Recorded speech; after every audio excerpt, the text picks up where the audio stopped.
अच्छा, तो मैं आपको बता रही थी लोकोमोशन और इन सारी चीज़ों को बता रही थी। लोकोमोशन का मतलब क्या होता है? हरकत करना, यानी कि ये मेरा हाथ है, ये देखो हिल रहा है, इसका मतलब है ये अच्छी ज़बान में इस्तेमाल किया हुआ है। मूवमेंट भी कह सकते हो आप, यानी कि मैं अपनी जगह से उठ के कहीं और जा सकती हूँ, मतलब मुझ में लोकोमोशन की एबिलिटी है। लेकिन ऑफकोर्स सी बात है, एक प्लांट है वो सदियों तक उसी जगह पर लगा रहेगा, हिल नहीं सकता वो अपनी जगह से। ठीक है, प्लांट की जो रूट्स हैं वो अपनी जगह से नहीं हिल सकती, यानी कि प्लांट अगर यहाँ बैठा हुआ है तो वो यहाँ नहीं जा सकता।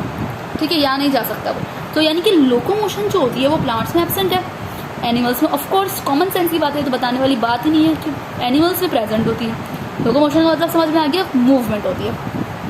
रिस्पॉन्स टू एक्सटर्नल स्टिमुलाई, इसका क्या मतलब है यार? स्टिमुलाई किसे कहते हैं? सबसे पहली बात ये समझना चाहिए आपको। स्टिमुलाई कोई भी चीज़, स्टिमुलाई कोई भी चीज़ हो सकती है, यानी कि मेरा ये हाथ रखा हुआ है, अब मेरी कोई बहन, मेरा कोई भाई आया, उसने जो माचिस होती है, माचिस की तीली, वो मेरे यहाँ लगा दी, तो उसे क्या कहें, तो मैं क्या करूँगी? फ़ौरन हाथ हटाऊँगी।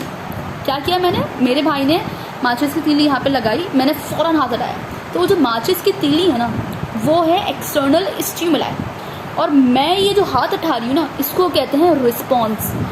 तो जाहिर सी बात है, आपको ज़रा सी चोट लगती है, आप चल रहे होते हो, कहीं कांटा आ जाता है। कांटा क्या है? External stimuli. आप जो रिस्पॉन्स दे रहे हो वो फास्ट रिस्पॉन्स होता है, यानी कि आप चल रहे हो, कांटा चुभा, आप ये नहीं सोचते यार अब मैं पाँव हटाता हूँ, उस पर रखा ही रहता, ऐसा नहीं होता, फ़ौरन पाँव हटाते हो यूँ करके।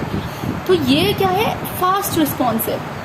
जबकि जो प्लांट्स होते हैं, जब उनमें लोकोमोशन ही नहीं है, मतलब ऐसी कोई सलाहियत ही नहीं है, तो उनके अंदर ये रिस्पॉन्स जो होता है वो स्लो होता है। यानी कि मैं बात आपको एक एग्जांपल देती हूँ इसकी, एक्सटर्नल स्टिमुलाई की। आपने देखा होगा कि जो है वो टच मी नॉट का प्लांट होता है, वो छुई मुई का पौधा कहते हैं उसको उर्दू में, तो आप उसको टच करते हो तो वो बंद हो जाता है। वैसे वो खुला होता है, लेकिन टच करोगे तो वो बंद हो जाएगा। लेकिन उसका जो बंद होना है ना, वो मेरे इस हाथ से आने से काफ़ी स्लो है। तो जो प्लांट्स का रिस्पॉन्स टू एक्सटर्नल स्टिमुलाई होता है वो स्लो। ठीक है, ये दोनों बातें कवर हो गई। Now mode of nutrition. Mode of nutrition का क्या मतलब है? यानी कि मोड ऑफ न्यूट्रिशन को हम दो उस पर क्लासीफाई करते हैं। ठीक है, मोड ऑफ न्यूट्रिशन को हम दो चीज़ों में क्लासीफाई करते हैं, एक होता है ऑटोट्रॉफ और दूसरा होता है हेटेरोट्रॉफ। अब देखो, मोड ऑफ न्यूट्रिशन जो होता है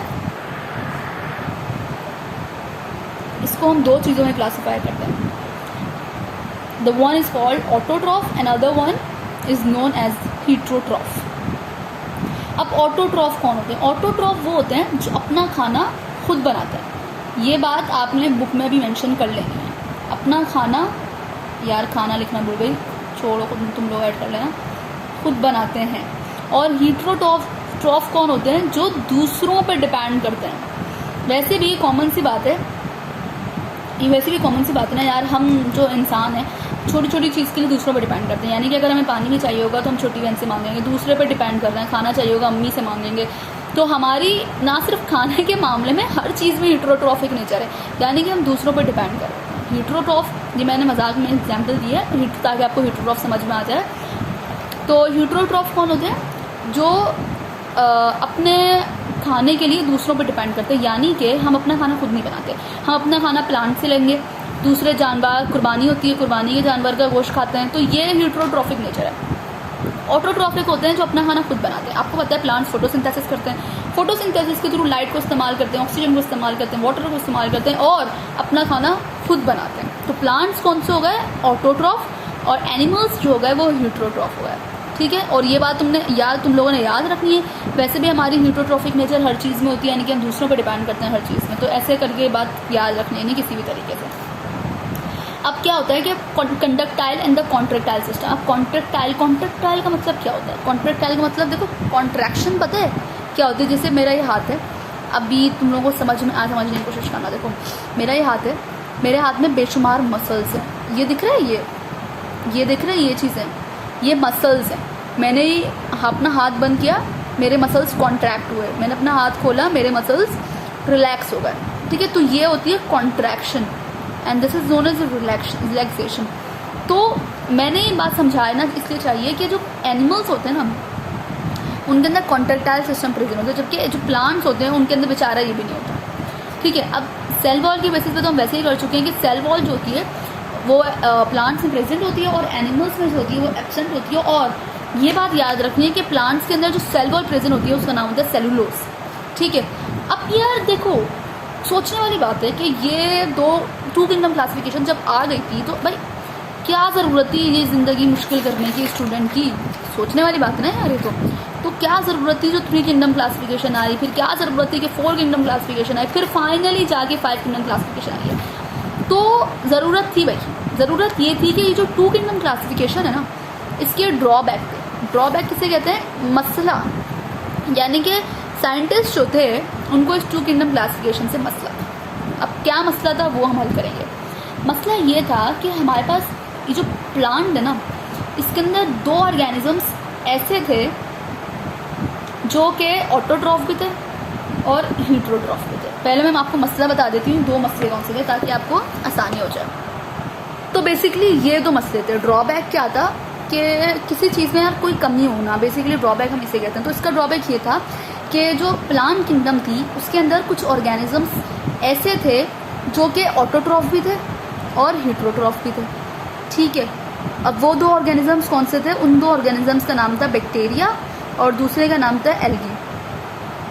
ठीक है, तो ये दोनों ऑर्गेनिजम्स थे जो ऑटोट्रॉफ भी थे हीटरोट्रॉफ भी थे। लेकिन हमने क्या किया, हमने इनको प्लांट किंगडम में रख दिया, यानी कि ऑटोट्रॉफिक में रख दिया, लेकिन ये हीटरोट्रॉफ भी थे। और एक मसला था प्रोकैरियोट्स का और यूकैरियोट्स का। ठीक है, ये मसला था हमें बेसिकली। तो हमने क्या किया, ये 2 मसले सॉल्व करने के चक्कर में हमने 5 किंगडम क्लासिफिकेशन बना दी। अब हम पढ़ेंगे 3 किंगडम क्लासिफिकेशन। ठीक है, 3 किंगडम क्लासिफिकेशन जो होती है वो जिसने प्रपोज किया उसका नाम था अर्नेस्ट हैकेल। 1866 में प्रपोज किए। इन्होंने क्या कहा, इन्होंने कहा कि वो ऑर्गेनिज्म जो कि ऑटोट्रॉफ भी है, जो हीटरोट्रॉफ भी है, उनको प्लांट किंगडम से निकाल दो और एक अलग किंगडम में रख दो। उस किंगडम का नाम है प्रोटिस्टा। ठीक है, अर्नेस्ट हैकेल ने 3 किंगडम क्लासिफिकेशन का मतलब ये नहीं है कि सिर्फ तुम लोग अगर ये क्वेश्चन आ जाए तो तुम लोग जो है सिर्फ किंगडम प्रोटिस्टा लिख दो। नहीं भाई, तुमने ऊपर की दोनों किंगडम्स भी लिखनी है। ठीक है, प्लांट किंगडम लिखनी है, एनिमल किंगडम भी लिखनी है, एंड देन किंगडम प्रोटिस्टा भी आना है। तो मैं क्या बता रही थी कि जो अर्नेस्ट हैकेल थे उन्होंने 1866 में जो पहला मसला था ना मिटा दिया मैंने। कौन सा मसला था? ऑटोट्रॉफ का और हीटरोट्रॉफ का। ये मसला जो है उन्होंने हल कर दिया, यानी कि उन्होंने एल्गी को ले लिया और बैक्टीरिया को ले लिया और इनको एक अलग ग्रुप में रख दिया जिसका नाम था अलग किंगडम में रख दिया जिसका नाम था किंगडम प्रोटिस्टा। ठीक है, अब हमारे पास 2 किंगडम्स बची हैं 4 kingdom classification and 5 kingdom classification. वो इंशाल्लाह मैं आपको नेक्स्ट वीडियो में बताऊंगी। अभी तक के लिए आपको कोई सवाल हो तो आप मुझसे कमेंट सेक्शन में पूछ सकते हैं। Thank you so much. Allah हाफिज़।